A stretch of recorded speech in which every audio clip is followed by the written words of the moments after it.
Hello guys, അപ്പോൾ 2024 almost കഴിയാറായിട്ടുണ്ട്. അപ്പോൾ ഈ വർഷം സ്മാർട്ട് ഫോൺസിനെ സംബന്ധിച്ച് നല്ലൊരു കിടിലൻ വർഷമായിരുന്നു. 2019 ശേഷം ഏറ്റവും കിടിലൻ വർഷം ഇത് തന്നെയായിരുന്നു. കാരണം ഇടയ്ക്ക് 2022 2023 നമുക്ക് അണ്ടർ 20,000 ഫോൺസൊക്കെ ഭയങ്കര ശോകമായിരുന്നു. പക്ഷേ ഈ വർഷം നമുക്ക് ബജറ്റിലും ഒരുപാട് നല്ല ഫോൺസും കാര്യങ്ങളൊക്കെ വന്നു. അപ്പോൾ ഈ വർഷം ഇറങ്ങിയതിൽ എനിക്ക് ബെസ്റ്റായിട്ട് തോന്നിയ ഫോൺസിനെ പറ്റിയായിരിക്കും ഞാൻ ഈ വീഡിയോയിൽ പറയുന്നത്. ഓക്കെ, അപ്പോൾ ഒരു 5 കാറ്റഗറി ആയിട്ടാണ് ഈ വീഡിയോയിൽ ഞാൻ പറയുന്നത് ബെസ്റ്റ് സ്മാർട്ട് ഫോൺസ്. ഫസ്റ്റ് എന്ന് വെച്ചാൽ ബെസ്റ്റ് ബജറ്റ് ഫോൺ, അടുത്തത് ബെസ്റ്റ് മിഡ് റേഞ്ച് ഫോൺ, അടുത്തത് best value for money phone, അടുത്തത് ബെസ്റ്റ് ക്യാമറ ഫോൺ, പിന്നെ ബെസ്റ്റ് ഓവറോൾ ഫോൺ.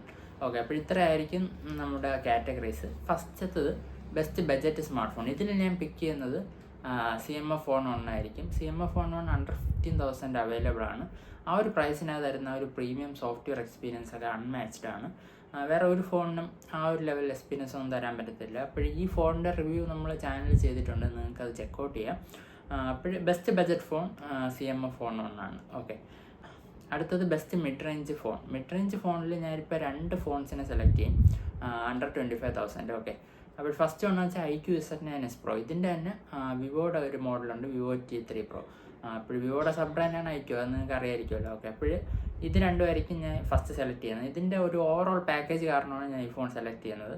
ഓക്കെ, ഇനി അടുത്ത ഞാൻ സെലക്ട് ചെയ്യുന്ന പോക്കോ F6 ആയിരിക്കും. അത് അണ്ടർ 25,000 നമുക്ക് ബെസ്റ്റ് പെർഫോമൻസ് തരുന്ന ഒരു ഫോണാണ്, സ്നാപ്ഡ്രാഗൺ 8s Gen 3 ഒക്കെ ആയിട്ട്. ഓക്കെ, അപ്പോൾ ബെസ്റ്റ് പെർഫോമൻസും ബെസ്റ്റ് ഗെയിമിംഗ് ഒക്കെ ഈ ഒരു പ്രൈസിന് വേണമെങ്കിൽ ഡെഫിനറ്റ്ലി പോക്കോ F6. അപ്പോൾ ഈ 2 ഫോൺസ് ആയിരിക്കും ഞാൻ ബെസ്റ്റ് മിഡ് റേഞ്ച് ഫോൺസ് ആയിട്ട് സെലക്ട് ചെയ്യുന്നത്. അപ്പോൾ അടുത്തത് best value for money phone. ഇവിടെ ഞാൻ 2 ഫോൺ സെലക്ട് ചെയ്യും. ഫസ്റ്റത്തെ IQ Neo 9 Pro. ഈ ഫോൺ ഞാൻ ഒരുപാട് പേർക്ക് ഈ വർഷം സജസ്റ്റ് ചെയ്തിട്ടുണ്ട്. അപ്പോൾ ഇതിൻ്റെ പ്രത്യേകത എന്ന് വെച്ചാൽ സ്നാപ്ഡ്രാഗൺ 8 Gen 2 ആ ചിപ്സെറ്റ് നമുക്ക് അറൗണ്ട് 30,000 തരുന്ന ഒരു ഫോണാണ്. ഓക്കെ, അപ്പോൾ അതുകൊണ്ടാണ് ഞാൻ ഇതിൻ്റെ ബെസ്റ്റ് വാല്യൂ ഫോർ മണി ആയിട്ട് പറഞ്ഞത്. പിന്നെ IQ അറിയില്ല, വിവോയുടെ സബ് ബ്രാൻഡ് ആയതുകൊണ്ട് തന്നെ ക്യാമറാസ് ഈ ഫോണിൻ്റെ നല്ല. അപ്പോൾ ഓവറോൾ ഒരു കിടിലൻ വാല്യൂ ഫോർ മണിയാണ്, അറൗണ്ട് 30,000. ഓക്കെ, ഇനി അടുത്ത് ഞാൻ സെലക്ട് ചെയ്യുന്നത് OnePlus 12 ആയിരിക്കും. OnePlus 12 അണ്ടർ 60,000 ആണ് നമുക്ക് വരുന്നത്. ഇപ്പം കാർഡ് ഓഫറൊക്കെ ചേർത്ത് 53,000 ആ റേഞ്ചിലേക്ക് കിട്ടും. ഓഫർ സമയത്തൊക്കെ ആ ഒരു റേഞ്ചിലാണ് നമുക്ക് കിട്ടുന്നത്. അപ്പോൾ ആ ഒരു പ്രൈസിന് ഇതൊരു പക്ക ഫ്ലാഗ്ഷിപ്പ് കില്ലർ എന്ന് പറയുന്നത് വെച്ചാൽ നമുക്ക് ഒരുപാട് സ്പെൻഡ് ചെയ്യാതെ തന്നെ നല്ലൊരു കിടിലം പ്രീമിയം ഫ്ലാഗ്ഷിപ്പ് എക്സ്പീരിയൻസ് ഈ ഫോൺ തരുന്നുണ്ട്. ഓക്കെ, അപ്പോഴും നമുക്ക് ധൈര്യമായിട്ട് സജസ്റ്റ് ചെയ്യാൻ പറ്റുന്ന ഒരു ഫോണാണ് OnePlus 12. ഓക്കെ, നല്ല ഓവറോൾ കിടിലം ഒരു പ്രീമിയം പാക്കേജാണ്. ഓക്കെ, അപ്പോൾ OnePlus 12ഉം IQ Neo 9 Pro ഈ 2 ഫോൺസ് ആയിരിക്കും ഞാൻ ബെസ്റ്റ് വാല്യൂ ഫോർ മണി ആയിട്ട് സെലക്ട് ചെയ്യുന്നത്. ഓക്കെ, ഇനി അടുത്ത് best camera phones. Best camera ഫോൺസിൽ ഞാൻ 2 സെലക്ട് ചെയ്യും. ഓക്കെ, ഫസ്റ്റ് എന്ന് വെച്ചാൽ ഫോട്ടോഗ്രാഫിക്ക് വേണ്ടി. ഫോട്ടോഗ്രാഫിക്ക് ഇപ്പോൾ ഏറ്റവും ഇന്നോവേറ്റ് ചെയ്യുന്ന കമ്പനി എന്ന് വെച്ചാൽ വിവോ ആണ്. ഓക്കെ, അപ്പോൾ അവരുടെ ഹാർഡ്വെയർ ആയാലും സൈസുമായിട്ടുള്ള കൊളാബറേഷൻ ആയാലും ഒക്കെ ഒരു ബെസ്റ്റ് ലെവലിൽ നിൽക്കുകയാണ് ഫോട്ടോഗ്രാഫിയുടെ കാര്യത്തിൽ. അപ്പോൾ വിവോയുടെ X200 Pro, ഈ ഇടയ്ക്ക് ഇറങ്ങിയ X200 Pro ആയിരിക്കും ഞാൻ ബെസ്റ്റ് ഫോട്ടോഗ്രാഫിക്ക് ഒരു ഫോണായിട്ട് സെലക്ട് ചെയ്യുന്നത്.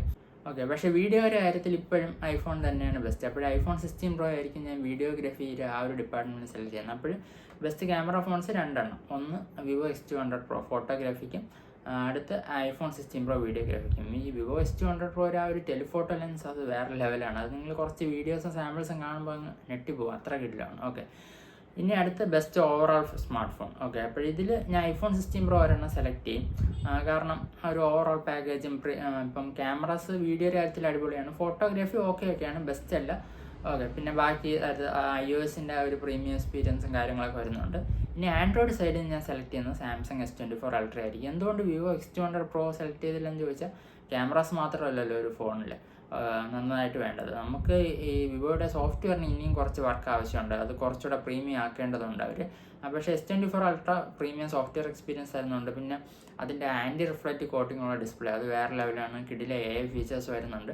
ഇപ്പോൾ ഓവറോൾ ഒരു കംപ്ലീറ്റ് പ്രീമിയം പാക്കേജാണ്. ക്യാമറാസ് നല്ലതാണ്. ഓക്കെ, ഭയങ്കര ബെസ്റ്റ് ലെവലല്ല. ഓക്കെ, അപ്പോൾ ഇതൊക്കെയാണ് എൻ്റെ ബെസ്റ്റ് സ്മാർട്ട് ഫോൺസ് ഓഫ് 2024. ഇതെൻ്റെ ഒപ്പീനിയനാണ് കേട്ടോ. അപ്പോൾ നിങ്ങൾക്ക് ഏറ്റവും ഇമ്പ്രസ് ചെയ്യിപ്പിച്ച ഒരു ഫോൺ അല്ലെങ്കിൽ ഏറ്റവും ഇഷ്ടപ്പെട്ട ഒരു ഫോൺ 2024 ഏതാണെന്നുള്ളത് കമൻറ്റ് ബോക്സിൽ പറയുക. ഓക്കെ, അപ്പോൾ എല്ലാവർക്കും നല്ലൊരു ഹാപ്പി ന്യൂ ഇയർ ആശംസിക്കുന്നു. നമുക്ക് മറ്റൊരു വീഡിയോ കാണാം. Bye bye.